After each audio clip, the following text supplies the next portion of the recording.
All right, so we've got some big. I'm back in the news game, here. baby. We're back in the game, baby. With the number 9 overall pick. Yeah. The Memphis Grizzlies select Zach Edey. Yes, what a top big-ass 10 win. pick. Let's go. Big ass win I had for us. I had to give some crap to John Martin. He tweeted like 3 hours ago about Edey at 9 too. I was like, hey, thanks for the tip, homie. Well, if you would have told me the exact result, that would have been rich. I know. Well, it was only 7-1, and or maybe it was actually.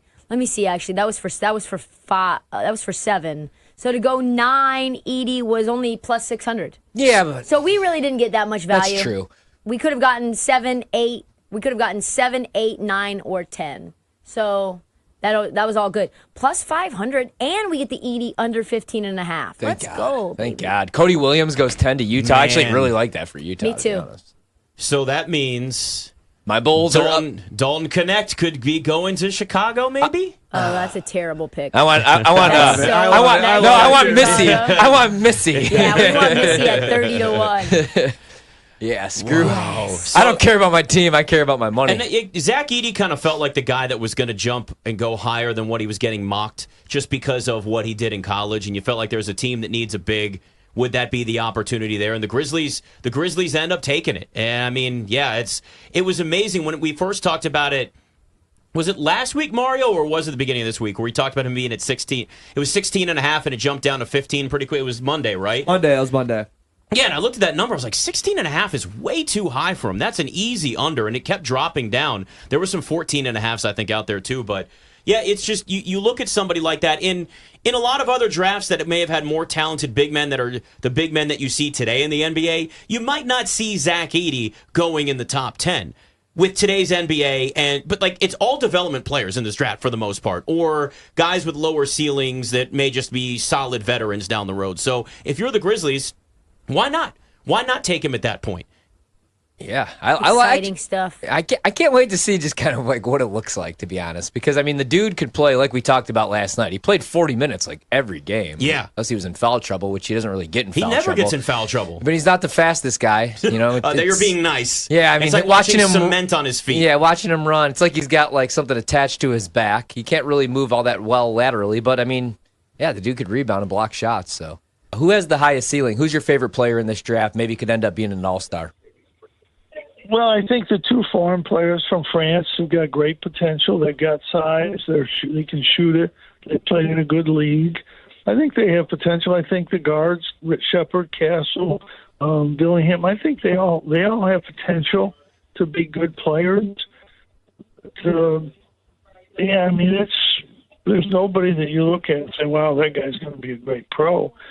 And you look some of the trades that are going to trade with the Knicks. I mean, they must want like 5 wings down there because they're going to have all the wings.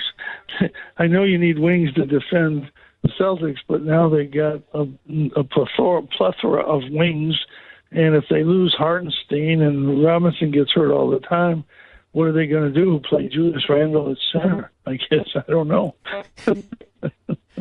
Talking to Jim Boeheim, BetMGM tonight. When we look at this draft, obviously it's well known, and you've said it a bunch in terms of these prospects. It's going to take some time for a lot of them to develop, and also a lot of international prospects versus even in the past. Now, what does that just say about the growth of the game internationally to have so many looked at as first round picks?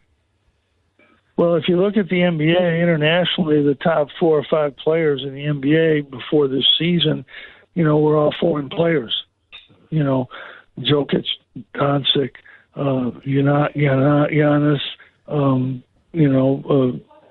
they're all Embiid. They're all basically, although Embiid's playing with the national team now. But, I don't know what the numbers are, but I think it's 20-25% of the NBA is foreign players right now.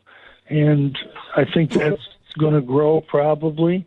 And I think 20 years down the road, Africa is going to have a huge impact on the NBA. They're just getting started over there. I mean, they have clinics in towns where they don't even have a court, and there's like 10 7-footers show up to play. I mean, it's a little ways away. I mean, there's still a lot of Africans getting here, going to Europe and then coming over. But I think someday they're going to be a dominant force in the NBA, particularly at the big position. So, but there's going to be a couple players in this draft this year that are going to surprise people and be really, there could be 7 or 8 really good NBA players, just not now. It's going to take 2 or 3 years for them to get there. And some of them are going to get there. It's tricky to pick which one. Drafting is a little bit of a guessing game. I mean, Klay Thompson went 14th and Steph Curry went whatever after a couple other guards. And so it is a little bit of a guessing game. But some of these guys this year will be good players. The guys we're talking about certainly someday will be good NBA players. In terms of what you hear, why did they prefer Rishi over Sarr? Was it simply just the lack of the workout? I think a lot of it had to do with that, from kind of what you were told. What we were told is that Sarr didn't want to work out for them. He didn't like the fit. He was the way basically he thought he didn't want to be moved inside, and that's kind of what they had. From what I was gathered, is that they kind of wanted to do with him. They wanted to move him inside and kind of be that big man in there, and that's not what he wanted. And with Rishi, he's a risky guy for Atlanta to take. I mean, because they are going to need him to do the things that they want, and they're not doing that. But he's also got this huge high ceiling that I think they saw with him. And so, but for really, I think a lot of it had to do with the workout with Sarr. And this this front office has done they got a lot of heat on them. I think you guys already know the way the DeJounte Murray trade went down, where Travis Schlenk is in. There's stories out there that he was like, I don't want to do this. I don't like this. This is too much. He's a great player, but this is way too much for that player. And then he suddenly moved out afterwards, and DeJounte Murray trade happens, and it hasn't worked out. I mean, we've had 2 seasons of just mediocre basketball, which is why you guys are talking to me at 8:25 Eastern time on draft night. And so I think that they needed a guy that could come in here and mesh and play immediately. I think that had a lot to do with it. I honestly do. And I think that you look at different boards, and he's the number 1 overall prospect. I don't know if that was moved because they wanted to get it right and say, well, look, our number 1 guy at the end of the day went number 1 overall, and that's why him and Sarr kind of flip-flop. But I also think that there was a lot of people in our city that fell in love with Sarr only because he was the first name mentioned when we won the draft lottery. The same people who did not know the draft lottery was happening on a Sunday afternoon on Mother's Day, but it did.